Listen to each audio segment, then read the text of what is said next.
to focus. So it's something called depth of field. When you focus on something, you're basically changing your focus point. So either this is in focus, you're in focus, that camera, something ahead of us is in focus, and you can actually see things blur as you take them this way or blur as you take them that way. Well, you can even think about it when you use your eyes, right? I mean, you can actually, I'm focused on my hand here, and everything, as I look at that, everything behind it is blurry. Exactly. And if I shift my focus of my eye now to the camera now the camera's in focus, but my hand is actually blurry, right, if I do that. Yeah, so what happens is as you narrow down those lenses, the apertures in them, everything will become more and more in focus. So this is, changing your aperture is actually a trick that photographers can use to change what exactly is the focal point of a scene.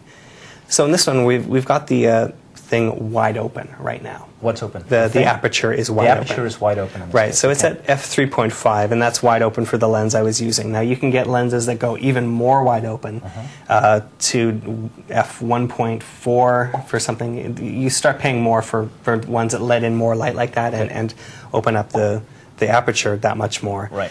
But typically you're going to be looking at f2.8, f3.5, or something around there for most of the So this is a lens rating specifically? This is a lens rating, and you can actually see this on the lens itself. And I don't know if you can see that, Matt. Most lenses will have a ranking on here. You've got the focal range, 28 to 300, so that'll be your zoom ratio.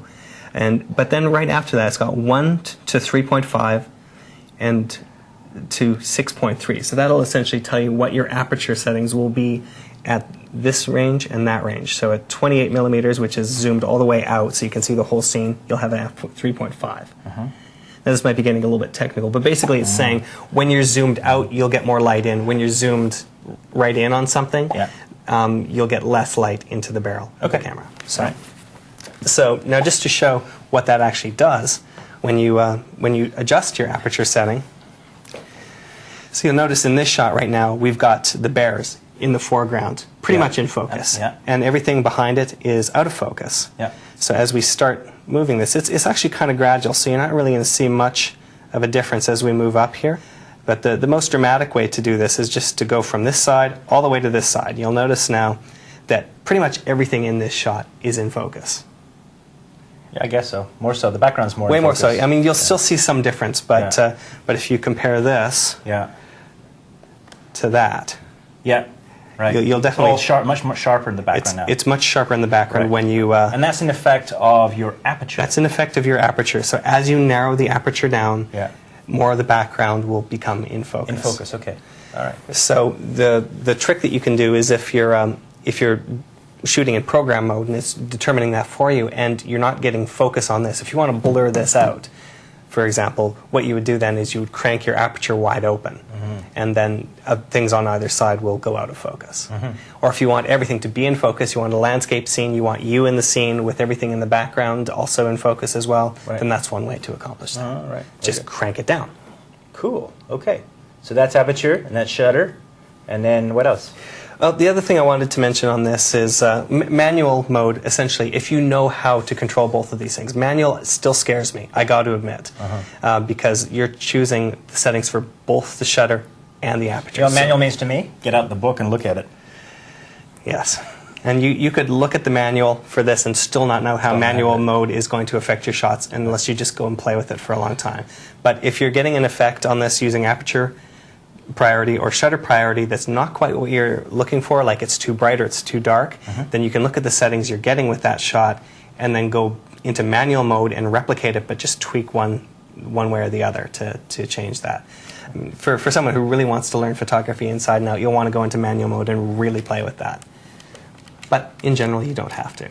It's like a lot of knob twiddling as far as I'm concerned. Now, one other thing I wanted to explain as well, I mentioned it off the top. I'll show this to Matt as well. We've got this setting on the back called ISO. Yeah, what is that? ISO. ISO stands for International Standards Organization. Right.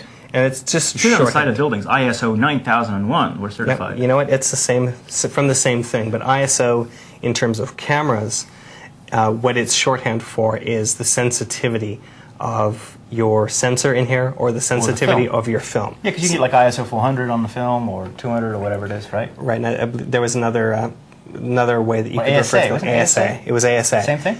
It was the same thing, more or less. More or less. So in terms of sensitivity on the sensor on this camera right here, when you have a lower number for ISO, it's less sensitive.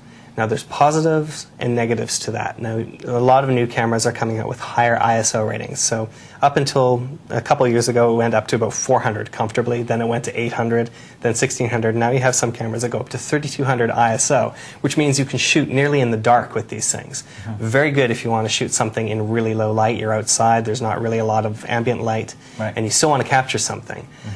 But it comes at a cost, which is noise in the picture. Noise? What do you mean? Like Yeah, artifacts? speckles. So if you zoom in, and I'll show an example of it right here. If you're looking at a regular camera, or a regular shot that's shot at something like 100 ISO, which would be comfortable ISO for outside, it should be fairly crisp, and the details should be very nice.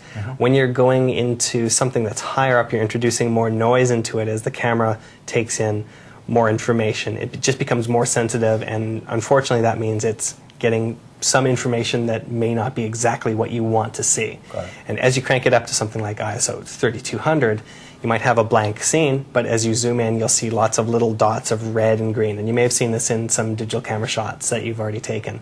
So pretty much all of them. Yeah. If you're wondering why your camera has a lot of noise, it could be the ISO setting. You might try tweaking that down to something else, but then you might lose the ability to see what's in the shot. Now, the way this affects your shot in regular life is ISO can be cranked up to a higher setting automatically by a camera for digital image stabilization. So what happens is when you're moving really quickly to follow something, you might end up with a blur. By cranking up the sensitivity of the sensor, it allows it to get that shot much more quickly at the expense of some noise in the image. Right. So some cameras will crank that up automatically. You can crank it up to achieve the same effect if you're doing it manually as well. Okay, this is hurting my head. So I think I'm going to have to watch this episode again 9 times to get it. But so if you're in that place right now where you're like, I mean, I'm sure a lot of people are following along. This is super valuable information. If you really want to get a handle on this, where would you start as a beginner? Or if you're like, yeah, I really want to get into this, so would you just play with the aperture and the shutter first, or what would you do? Practice, practice, practice. Right. You really got to go through this. I think start on program mode to generally know how the camera's working. Play with your flash and your ISO settings a little bit to see how you can get shots without having to fire the flash. Right. I mean, that's one key reason why you'd want to change your ISO. Well, the beautiful thing, I guess, about digital now is you can shoot lots of frames. Exactly. Play with all those settings, right? Go, oh, look, this is the shutter closed, this is the shutter open, this is ISO that's up and down and whatever it is, right? And just really get a sense of that. And I suppose there's no replicating experience, right? Right. I mean, in the past where you were going to waste a whole lot of film, then, yeah, you'd probably want to read a manual and really get it into your head before you started wasting that much film. Now there's no cost to this. Just keep at it. See how it affects your shot just by changing the settings and playing with it. Or if you're like me, just go get a point-and-shoot camera and deal with the consequences. That's one way to deal with it, too. All right, there you go. All right, well, thank you, Sean. That was great. That was fantastic. I now understand more about the camera. Well, a little bit more anyway. A little bit. A little bit.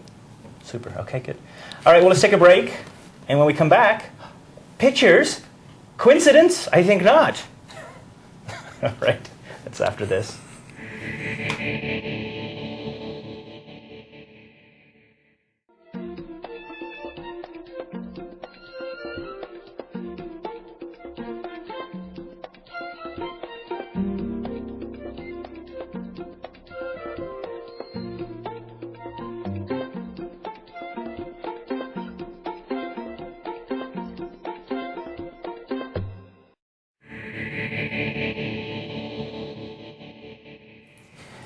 So there you have it, all those little numerator things on numerical things and stuff like that. Yeah. Now you know you can be an expert just with one episode of Lab Rats. Just with one. I know it was a bit dense, so feel free to go back and watch it again. We'll see if we can put into the show notes some of the resources online that will help as well.